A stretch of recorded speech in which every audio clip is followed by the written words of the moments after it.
ndi? Kono kuwi malah krasa banget nek kono. Nek to cekel kono iki biasane yo. Mbute slewah kaya musang. Tak kira ono artine apa lho. Lah ndi kene? Lah iya, aja. Lah endi? Kono kuwi malah krasa banget nek kono. Nek to cekel kono iki biasane yo. Oh, ayo. Lah senane ngono kok. Iya. Usah Mbak, enggak usah transfer enggak apa-apa aku ngono. Oh, tenane. Nggih. Kaya kowe kok radian 1 juta. Wong kowe iki tak bayar kurang 50 ele mlecit. Lah ya aku nek karo wong liya ya ora kaya karo jenengan to ya. Kurang 50 piye Pak iki, Pak? Wis tuna iki suwe-suwe. Wis rampok. Rada jane kowe iki apik ning ora kira gemak kok ora gelem kaya Ayu kae lho. Iya. Apanya? Lha joget. Heeh. Kaya sikile kaya dipaku karo panggung ming cukup kene tok. Ya kan ciri khasnya beda-beda nek Ayu iso sigra aku ora. Ayo justru kowe iki tak kon sigra mbok menawa penonton luwih terpesona. Iya. Aku ndak muni plek-plek-plek.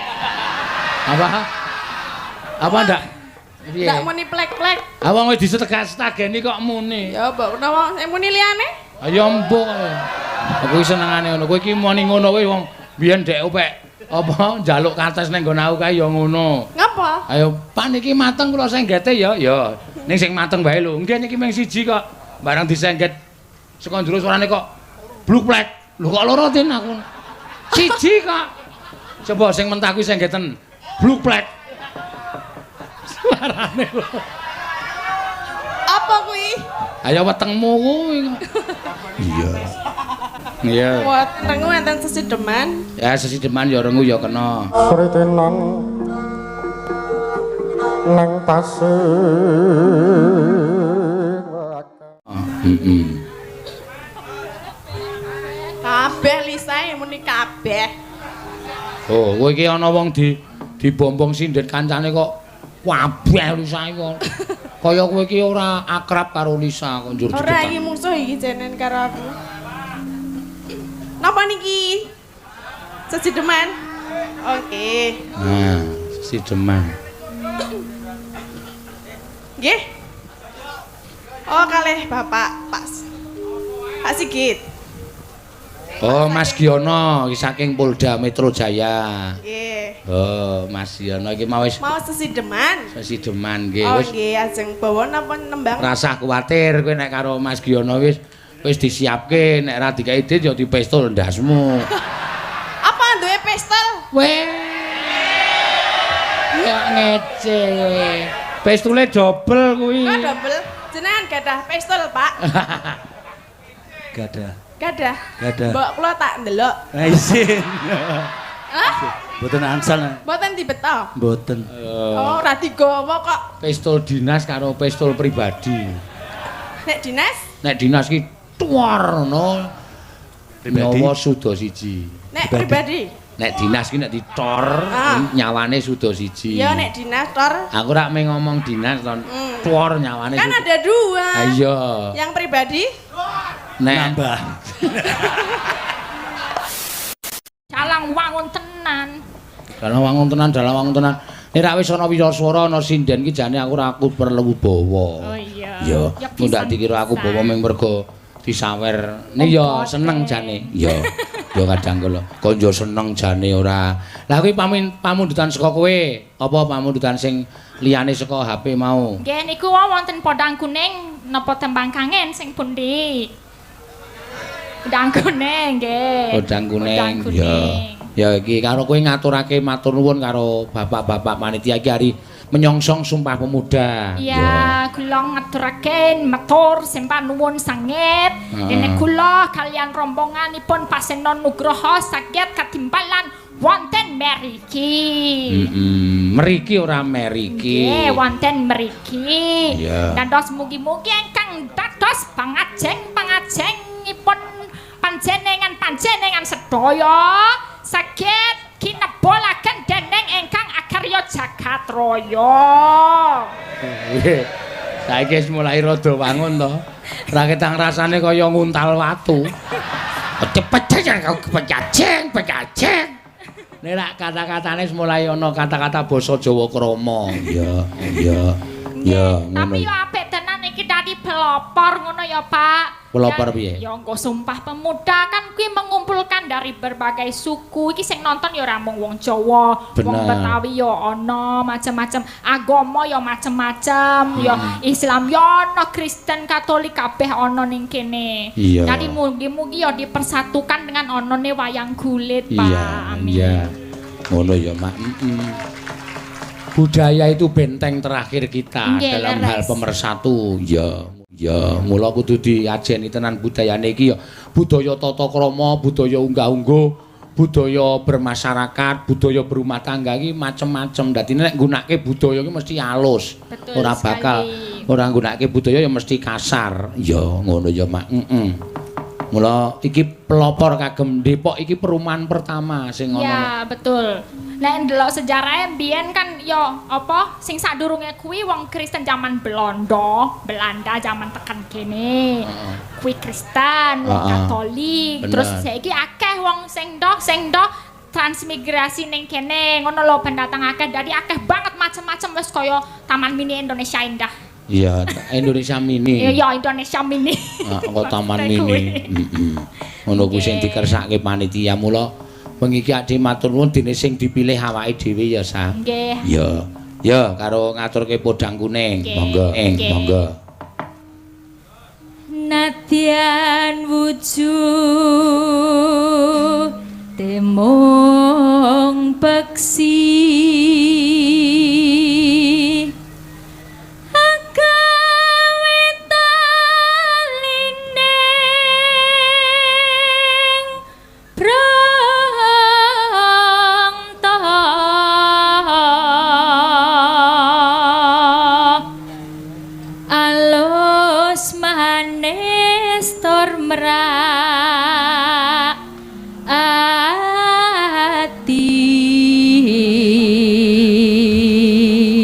Neno Wasewenggon kula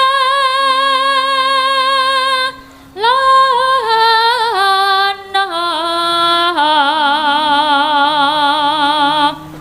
golek isi podang kuning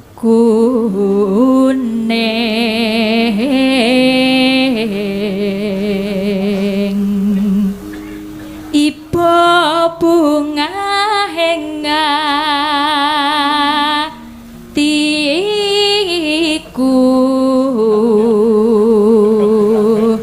neno nyanding bisa dadi tombo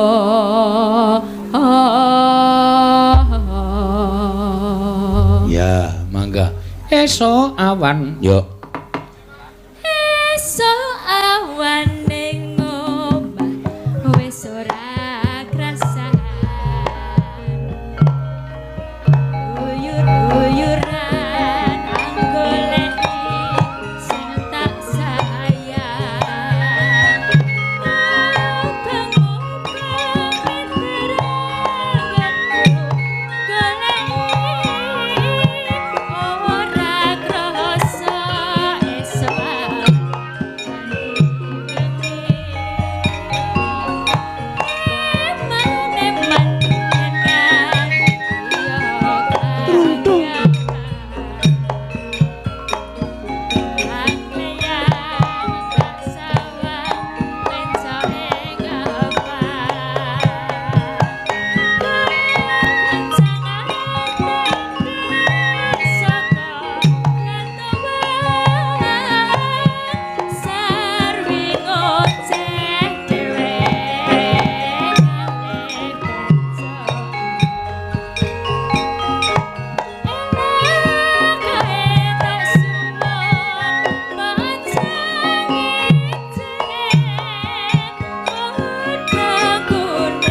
Iki carane dandani cangkeme iki piye to ya?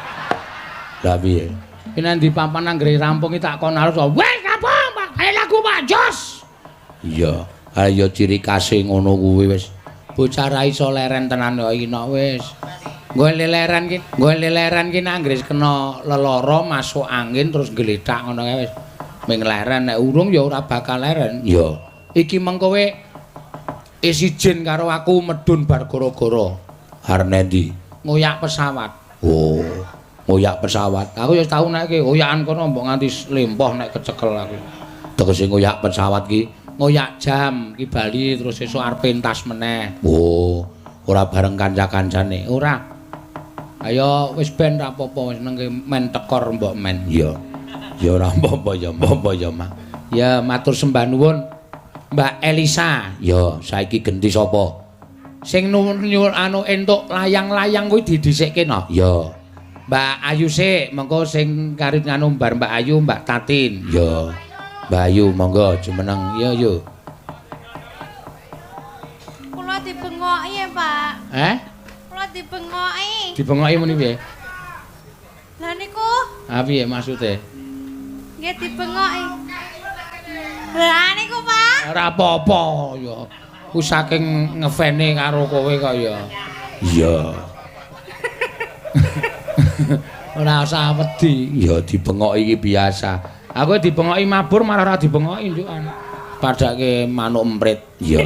Semono manuk emprit. Mangga. Mau pamundutan apa sing nyuwun kowe sing nyekar? Ning ditulis ning nggon layang mau apa? Lah napa? Lah kuwi dilumpuk Elisa ku ya ora tok ditadum to sa. Lah ya kuwi nang kono Mbak Ayu men dong nembang apa? Piye? Aku kon bukai kabeh iki. Ah. Wong Ngidam Sari. Apa?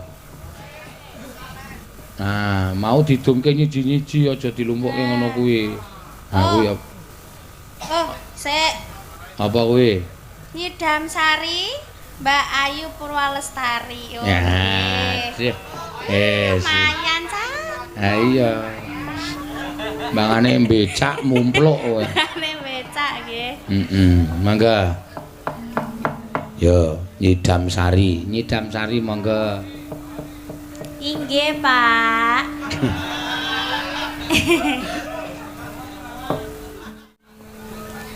Duh wang begus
Senone Duh dewa Jawa Tagung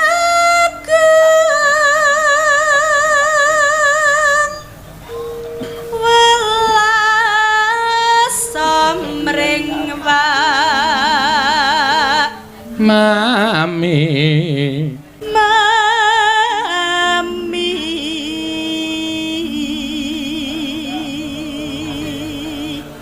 besok kapan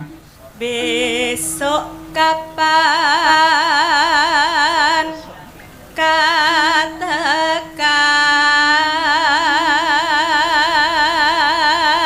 jejer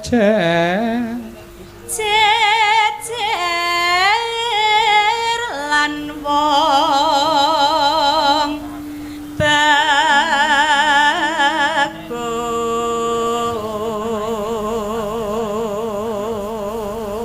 umpamakna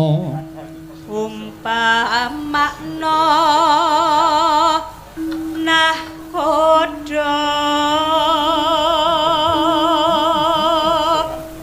tanpa prau sasat daraten pepetri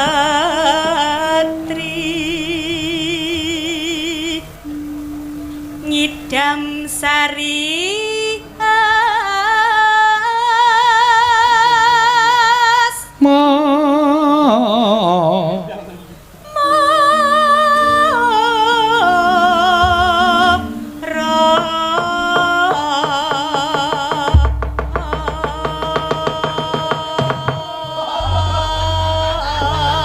kedawan lendong-dodok iki. Aku ana suarane ya dawa banget kok. Ya. Onana, ya.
Piyayi penonton ki nek seneng karo budaya karo seni ming diyokne to. Iya. Jejere abu apik. Monggo ya.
senenge karo Ayu iki arep awake lemu ning jogetane energik. Iya.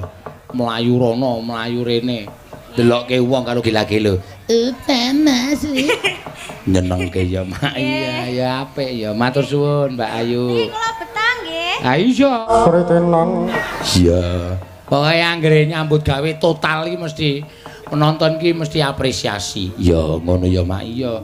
Kae disumbangke saya tambahi sawere tambahi nggo anu tuku parem men nggo awake ndak keju. Iya, ngono ya, Mak. Aja lali nak uga matur sembah nuwun karo panjenengane Bapak Imam Sujadarga ya Ketua FKPM Depok Jaya sing wis paring papan transit karo awake dhewe iso ngaso iso nonton TV mawawan sedina diparingi apa-apa ya matur nuwun panjenengan Bapak Imam sak keluarga ya Mak ya. Ya Tin gentenan. Ya Tatin ya.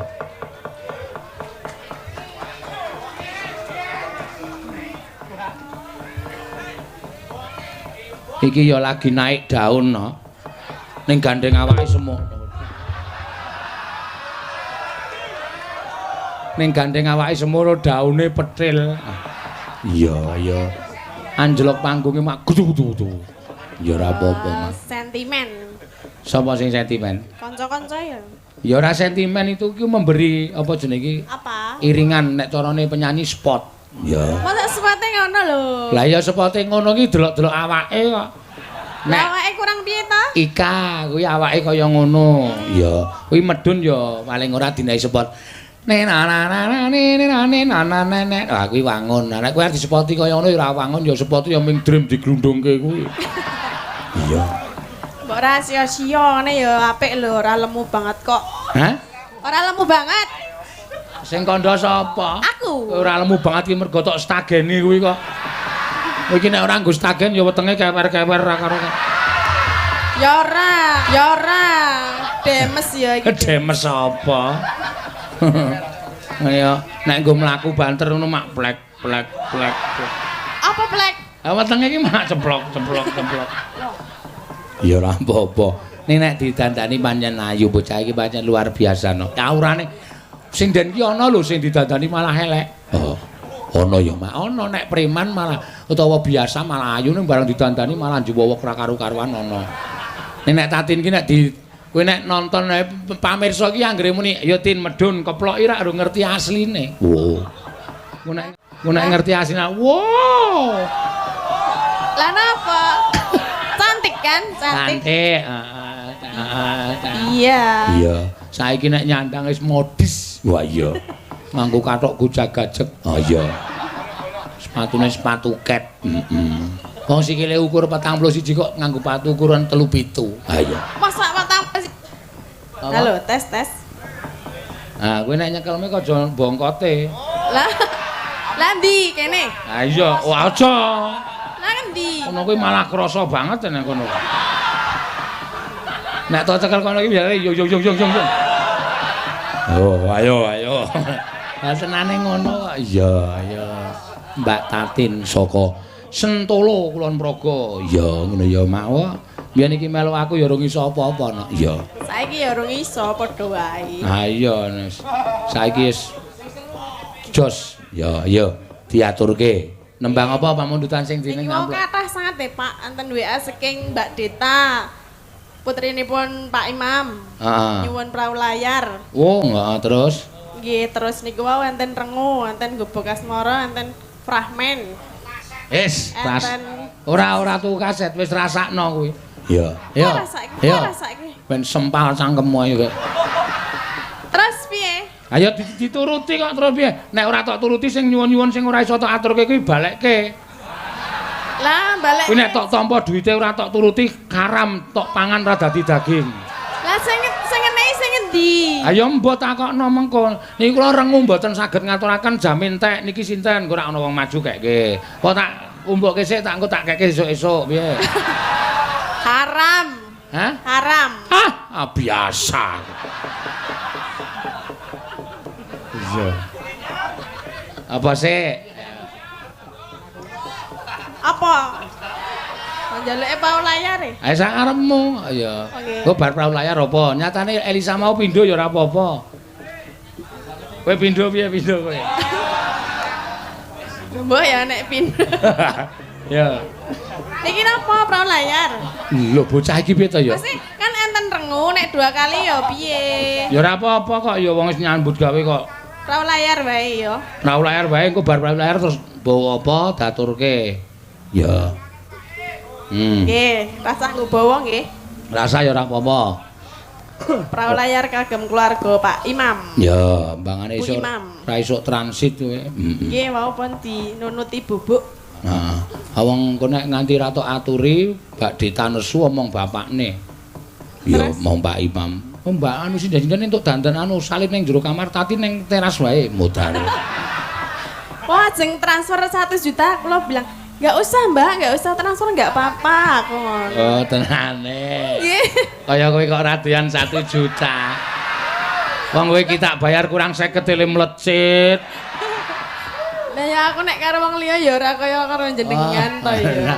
Kurang 50 piye Pak iki? Wah, wis tuna iki suwe-suwe. Wis ora apa-apa. Monggo, yo perahu layar dados.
Satu lagi. Aku lek rada jane kowe iki apik ning ora kira gemak kok ora gelem kaya Ayu kae lho. Ya. Apanya? Lha joget. Heeh. Kaya sikile iki kaya dipaku karo panggung ming cukup kene tok. Ya kan ciri khasnya beda-beda nek Ayu iso sigra aku ora. Ayo justru kowe iki tak kon sigra mbok menawa penonton luwih terpesona. Ya. Aku ndak muni plek-plek-plek. Apa? Apa ndak? Piye? Ndak muni plek-plek. Ah wong wis disetegak-setageni kok muni. Ya mbok menawa sing muni liyane. Ayo mbok. Aku senengane ngono. Kowe iki muni ngono kowe wong biyen dek opek apa njaluk kates ning nggon aku kae ya ngono. Ngapa? Ayo Pak niki mateng kula senggete ya. Ya ning sing mateng bae lho. Nggih niki mung siji kok. Barang disengget saka njero suarane kok bluk-plek. Lho kok loro tin aku. Siji kok. Coba sing mentah kuwi senggeten bluk-plek. Suarane lho. Apa kuwi? Ayo wetengmu kuwi kok. Iya. Iya. Weteng. Dibawani. Ya. Napa? Ayo kuwi rengu apa? Wonten rengu enten sesideman. Ya sesideman ya rengu ya kena. Heeh. Kabeh lisae muni kabeh. Oh, kowe iki ana wong dibombong sindet kancane kok wabeh lisae kok. Kaya kowe iki ora akrab karo Lisa kok njur Ora iki musuh iki jenen karo aku. Napa niki? Sesideman. Oke. Nah, si Deman. Nggih. Oh, kalih Bapak Pak Sigit. Oh, Mas Giono iki saking Polda Metro Jaya. Nggih. Oh, Mas Giono iki mau wis Mau sesideman. sesideman nggih. Oh, Wis nggih, ajeng bawa napa nembang? rasah kuwatir kowe nek karo Mas Giono wis disiapke nek ra dikai idin ya dipestol ndasmu. Apa duwe pistol? Weh. Ya ngece kowe. Pestule dobel kuwi. Kok double? Jenengan gadah pistol, Pak? Gadah. Gadah. Gadah. Mbok kula tak ndelok. Isin. Hah? Mboten angsal. Mboten dibeto. Mboten. Oh, ora digawa kok. Pistol dinas karo pistol pribadi. Nek dinas? Nek dinas ki tuar no. Pribadi? Nyawa suda siji. Nek pribadi. Nek dinas ki nek ditor nyawane suda siji. Ya nek dinas tor. Aku rak meng ngomong dinas ton tuar nyawane. Kan ada dua. Ah, iya. Yang pribadi? Nek Nambah. Nambah nyowo. Nyowo. nambah nyawa Oh, nambah jarene. nyawa. Aku milih sing dinas apa sing pribadi? Ya aku urung delok Isin. Monggo, Pak. Iya. Kali kula. Oh nggih. Wiwitane anderek sang peke. Pak Giono kuwi nyambut gawe nang Polda, julukane Napa? Musang. Apa musang? Ha iki rambute slewah kaya musang. Oh tak kira ana artine apa lho. Aduh. Musang. Musang. Mangga. Berarti padha le jenengan nggih. Piyambone jenengan ya ana Sapa? genjik. Piye mergo rambut ta? Heeh. Pria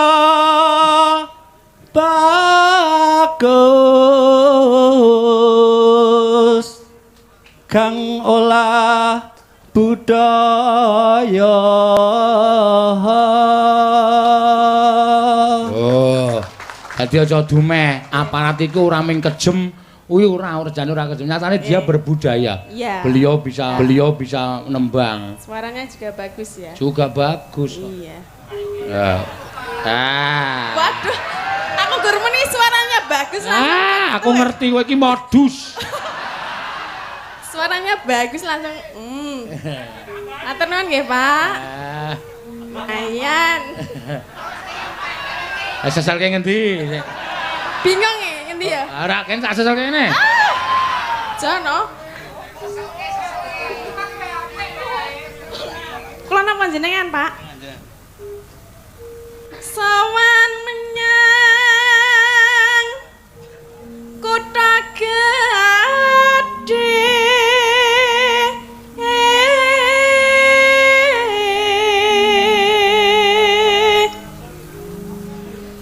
Bendara terus ngayung-yung. Logate isih Jakarta. Bendara. Iya. Ketok ngono. Lah di logat Jakarta, ya kuwi nek nyanyi mesti nek Jawa mesti Bandara terus gayung yun. Ya, semono uga wong ki nek kulino ning Jawa kok nyanyi cara modern ya ora iso. Ya, ngono ya Mak. Iya. Wong saya sinden iki wis to. Ayo kae kok nyanyi cara modern ra iso mesti. Ya, lagune mesti wagu. Malu aku malu pada semut merah. Menguwah. Ya.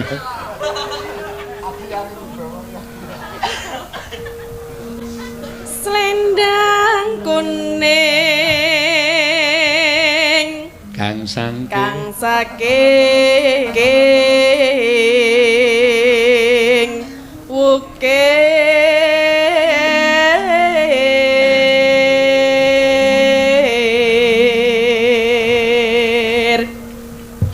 Suara kurang permono Ning Wasis. ning wasis ngongro.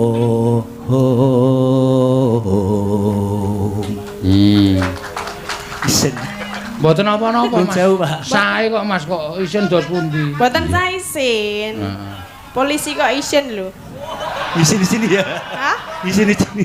Nggih boten kudu sing kuat ngono lho.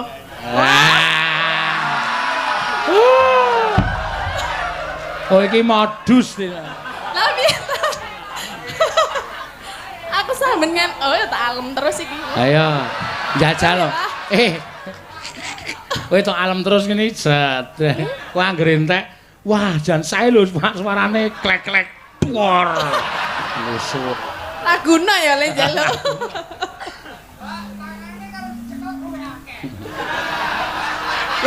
Ya mengko masa radang nyekel ya. Iya. Ono sapame. Angung marang bendara, betul nggak ya? Iya. Tiasu. Ya ki nang Jakarta ya bahasa Indonesia ya. Tiah Sulistyo pijer ngincangake alis Terus tresno sesi demam. Lihat ya Pak.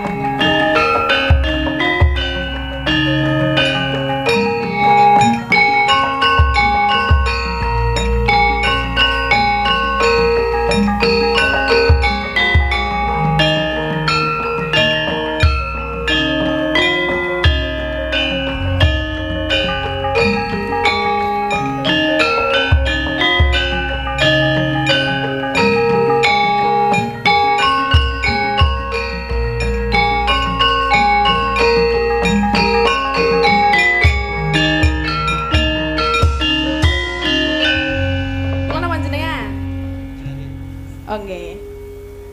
Luwe becik patenan timbang pisahan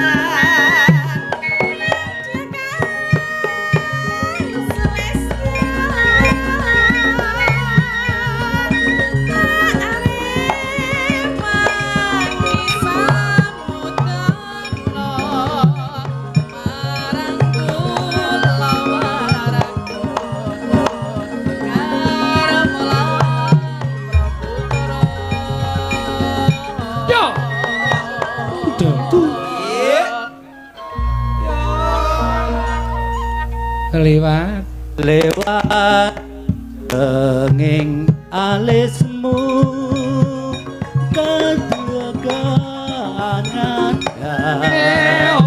esane hatiku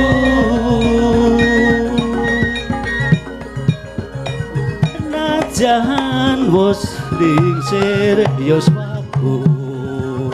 aku isih mampu lateni sliramu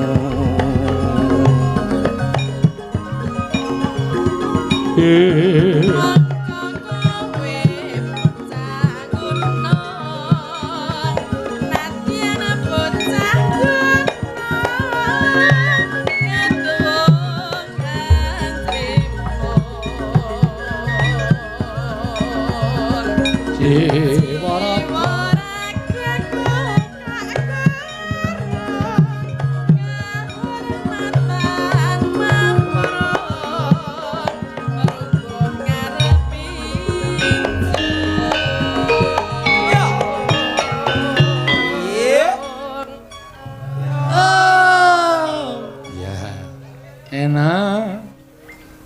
Urip ana kutha gedhe kowe tatukake masa isine apa wae najan sesida pasti kasempatan.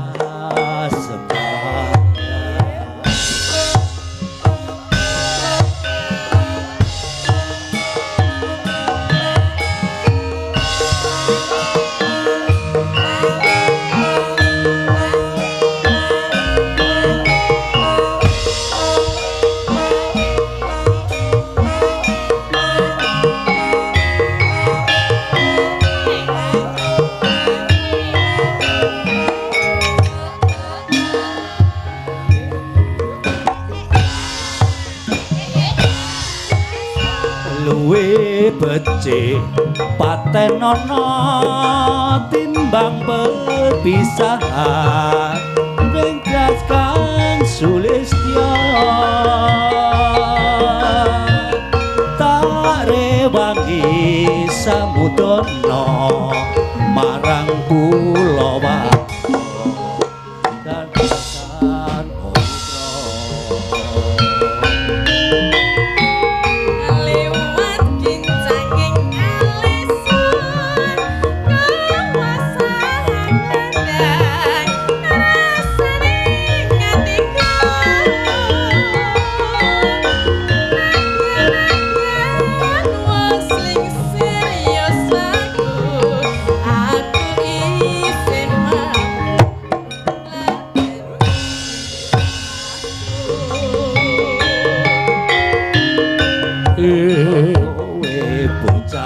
gunung najan bocah gunung kagugan ngrimpo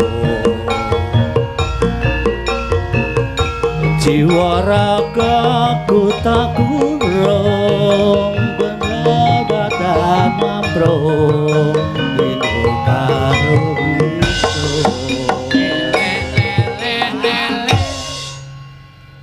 liwat kincang